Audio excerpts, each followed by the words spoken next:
Lukisan horor berikutnya adalah tepat di sebelahnya. Nah, ini ya.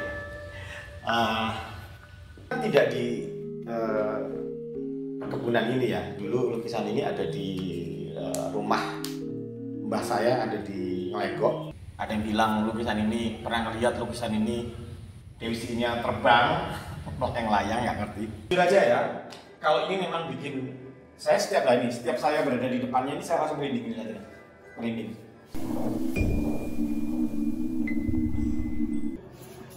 Apa itu mau?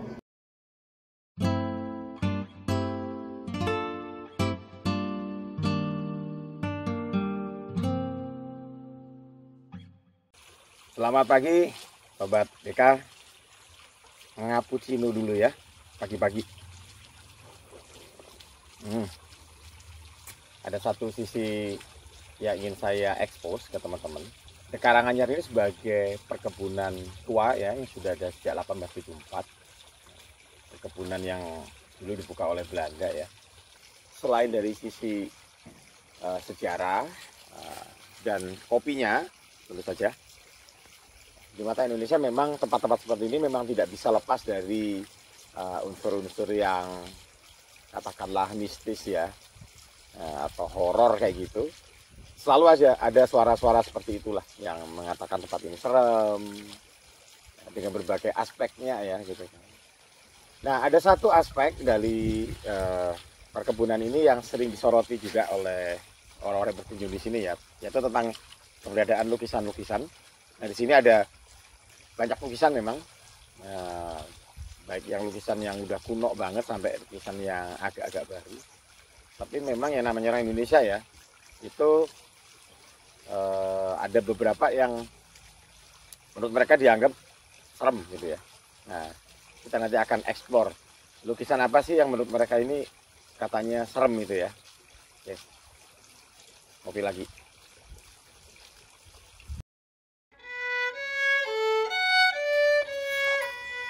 Oke, lukisan pertama dimulai yang ada di OG Cafe.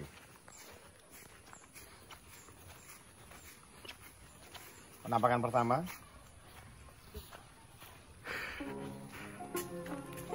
Oke, lukisan yang pertama ya di OG Cafe. Nah, di sini ini.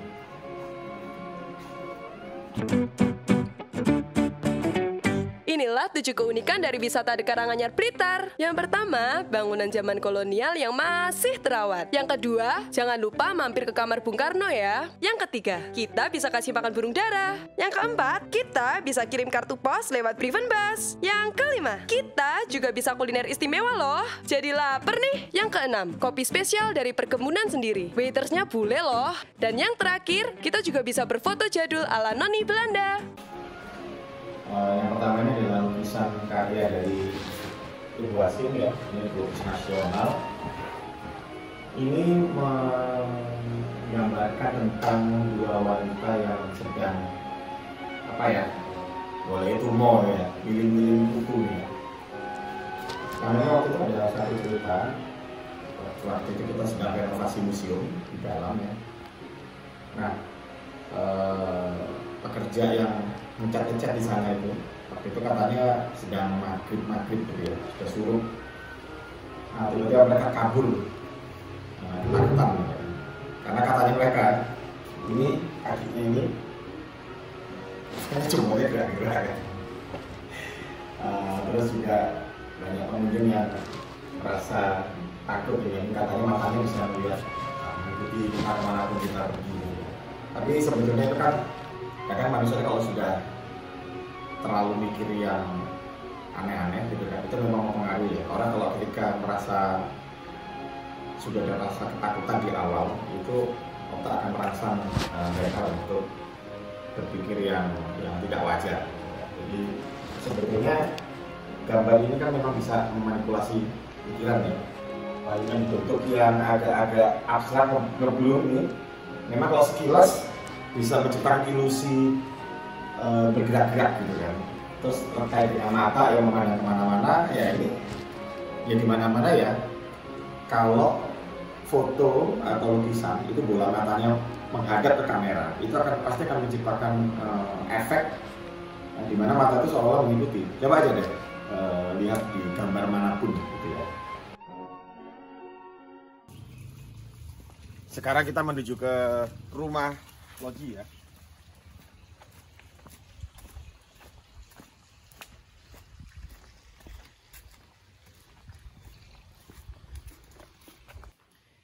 Oke, ada satu tempat di rumah loji ya yang ikonik, yaitu kamar Bung Karno.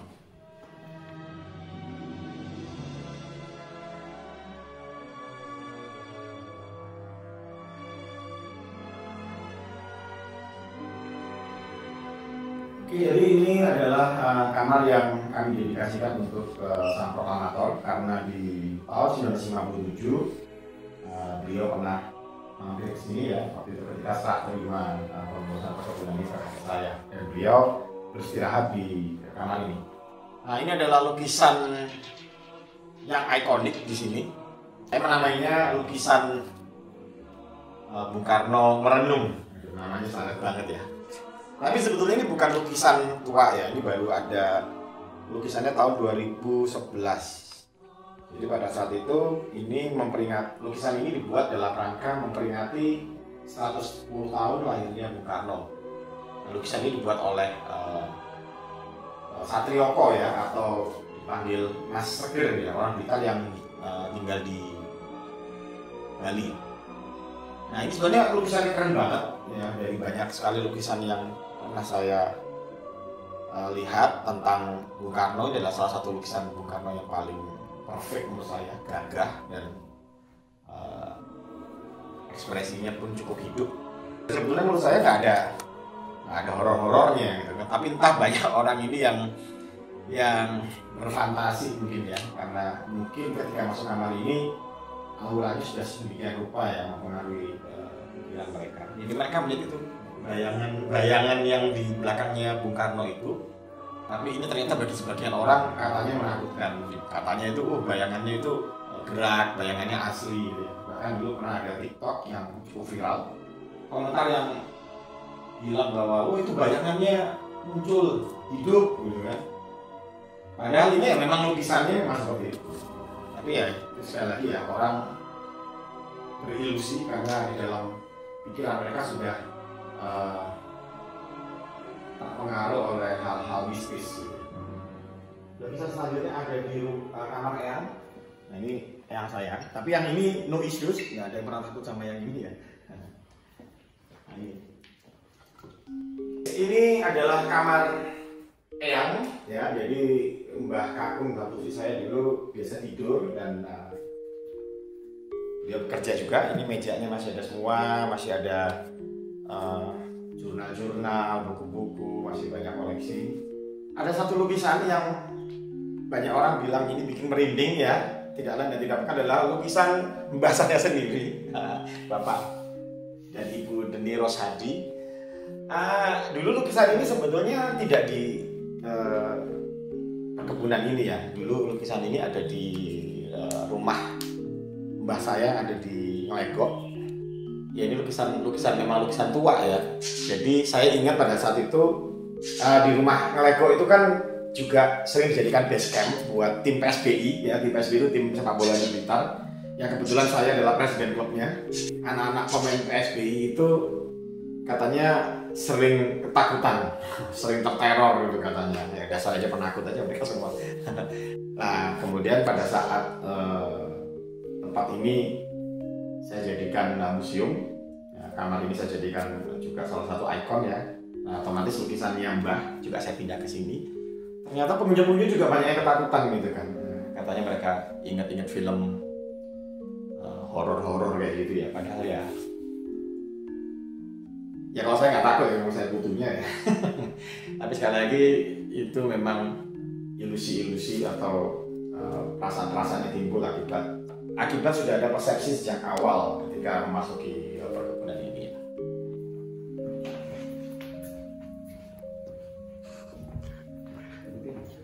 Gimana? Oke, dan kita lanjut. Nah, ini salah satu lukisan tertua yang ada di sini. Dilukis tahun 1848, tapi nggak ada isu-isu horor apapun di sini ya.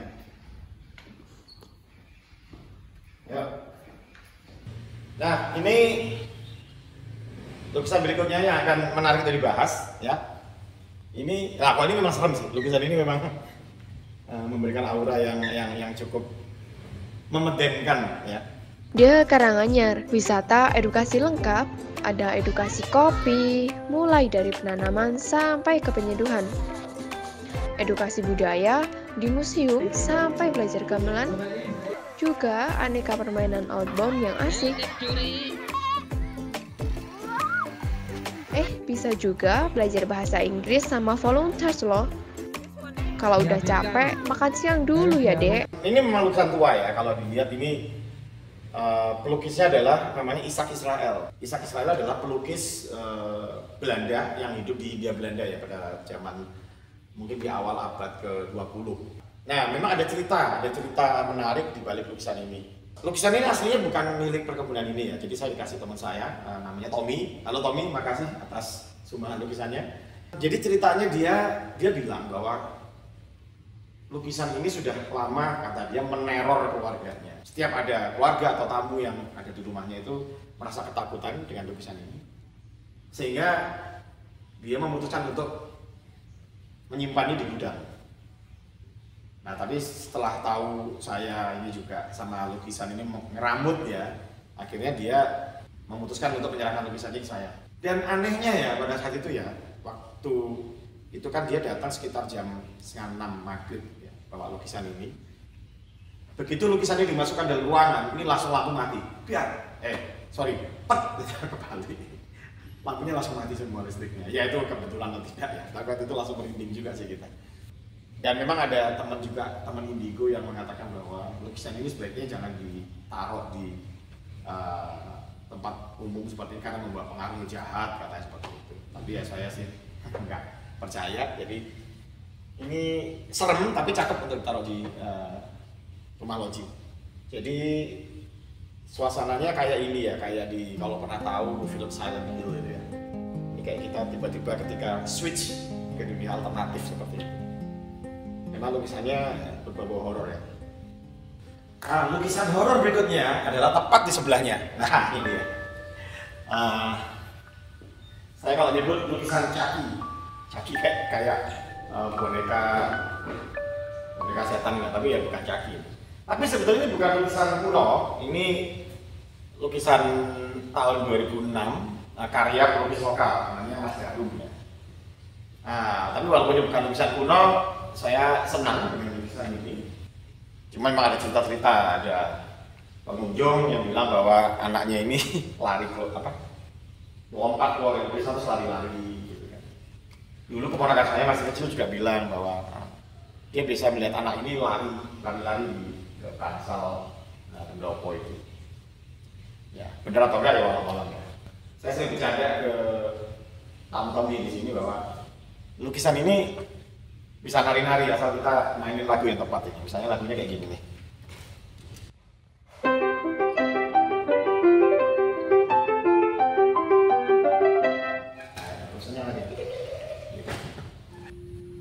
Nah, kemudian lukisan angker berikutnya. Jadi lukisan ini adalah lukisan Dewi Sri ya. Nah, banyak yang keliru mengira bahwa ini adalah lukisannya Roh Kidul, bukan ya Dewi Sri. Ini ada padi ya, jadi Dewi Sri itu adalah Dewi Padi. Ini adalah lukisan dari pelukis Blitar juga, namanya Mas Bondan Widodo. Belum terlalu lama juga, tahun 2005 ya. Tapi juga ya kembali lagi banyak pengunjung yang mengasosiasikan ini dengan hal-hal mistis ya. Ada yang bilang lukisan ini pernah melihat lukisan ini Dewi Sri-nya terbang, yang layang nggak ngerti. Jadi saya memasang lukisan ini juga ada filosofinya. Ini kan Dewi Padi ya, langsung saya buat berhadapan dengan lukisan orang sedang panen padi. Nah, kemudian ini lukisan yang menggambarkan Laksamana ya, yang kelihatan dari pakaiannya ini orang yang berkebangsaan Belanda. Saya nggak tahu dia siapa, karena lukisan ini sudah sejak awal berada di sini. Pasti ini tinggalan dari pengelola Belanda yang dulu ya. Kalau dilihat dari nama pelukisnya J. Buys, ini juga nama Belanda juga.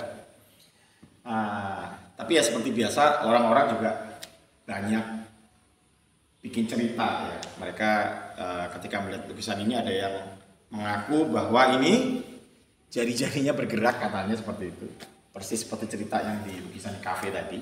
Tapi sekali lagi itu menurut saya lumrah terjadi, cerita bahwa jari bergerak, mata mengikuti, itu adalah cerita-cerita lumrah seputar lukisan. Karena memang kalau kita bicara jari ini kan ada orang sebagian orang akan menghitung jari jemari ya. Dan ketika mereka memperhatikan ya dengan seksama, terkadang otak menciptakan ilusi seolah-olah jari-jari itu bergerak. Padahal ya enggak sebetulnya. Kalau saya malah dulu pernah lihatnya itu jarinya nggak bergerak, tapi jarinya milih-milih jenggot itu. Bercanda. Oke, sekarang kita masuk ke sesi terakhir ya di Museum Nugroho ya. Salah satu museum yang ada di Karanganyar. Oke teman-teman, ini kita memasuki Museum Nugroho ya. Musiknya guys, musiknya. Oke, kita berada di ruang pusaka sekarang. Nah, ini ada salah satu lukisan yang cukup menarik untuk dibicarakan. Ini adalah lukisan yang dibeli oleh bapak saya waktu dia berkunjung ke pantai Parangkusumo ya, di DIY ya. Ini nggak tahu lukisannya siapa. Apakah ini Nyi Roro Kidul atau Ratu Kencolomu atau siapa, kita nggak tahu. Jadi ada cerita pada saat itu, menurut pengakuan dari bapak saya pada saat beliau ke Parangkusumo. Jadi Parangkusumo ini salah satu laut selatan yang tanda kutip ya dikeramatkan ya, selain daripada Parangtritis. Nah, bapak saya itu penglihatan goibnya melihat pemandangannya seperti ini pada saat itu. Jadi memang pada saat itu ada orang-orang yang sedang berdoa ya, orang-orang kejawen yang berdoa di situ. Tapi dari kejauhan bapak memang melihat sosok ini. Gitu. Nah, kalau bapak saya cerita, saya percaya sih gitu kan, karena memang ada banyak hal yang goib yang sudah terbukti. Nah, setelah dari pantai itu, bapak berjalan-jalan lagi dan ketemu dengan satu sanggar, di mana bapak melihat lukisan ini, gitu kan. Dan langsung otomatis bapak bilang sama yang melukis, loh ini saya barusan lihat pemandangan seperti ini loh di laut Parangkusumo. Dan si pelukis itu bilang bahwa saya mendapatkan wangsit jika suatu saat ada seseorang yang melihat pemandangan seperti ini, maka lukisan ini harus diberikan secara cuma-cuma ke orang tersebut. Ya, jadi bapak saya dapat lukisan ini gratis, ya, tak beli, gitu kan. Karena memang menurut si pelukis itu ya itu sudah wangsit. Jadi lukisan ini tidak diperjualbelikan kecuali bagi orang yang pernah melihat pemandangan seperti ini.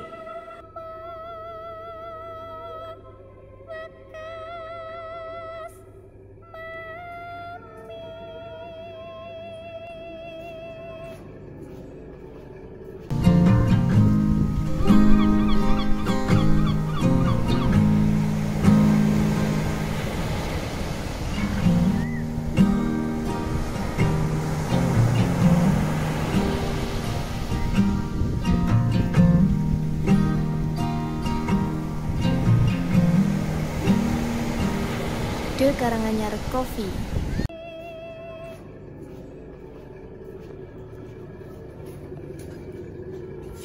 Nah, ini namanya ruangan barongan Blitar guys. Kita lanjut ya ke ruang berikutnya ya. Hai.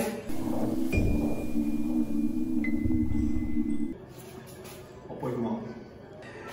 Merinding ya lihat. Noni Londo tadi itu orang beneran atau bukan, saya nggak tahu. Oke, sekarang kita masuk ke kamar. Nah, kita bisa lihat ya di sini suasananya berbeda. Nah, ini memang suasana budaya Tiongkok. Ini untuk menghormati keluarga dari istri, ya, yang asli dari Cungpok sana. Nah, ini ada satu lukisan yang sangat legendaris. Nah, lukisan ini sepertinya menggambarkan seorang gadis kecil dari Tibet.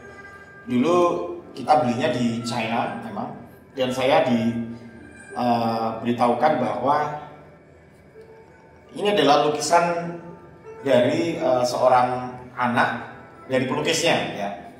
Jadi disebutkan sebagai lukisan potret terakhir. Jadi ini si pelukis ini melukis anaknya sendiri pada saat itu ketika dia akan merantau. Jadi kita bisa lihat betapa sedihnya ya ekspresi dari anak ini. Dan katanya ini pertemuan terakhir si pelukis dengan si anak, karena kemudian dikabarkan bahwa si gadis kecil ini akhirnya meninggal dunia. Kita bisa melihat bagaimana ekspresi sedihnya.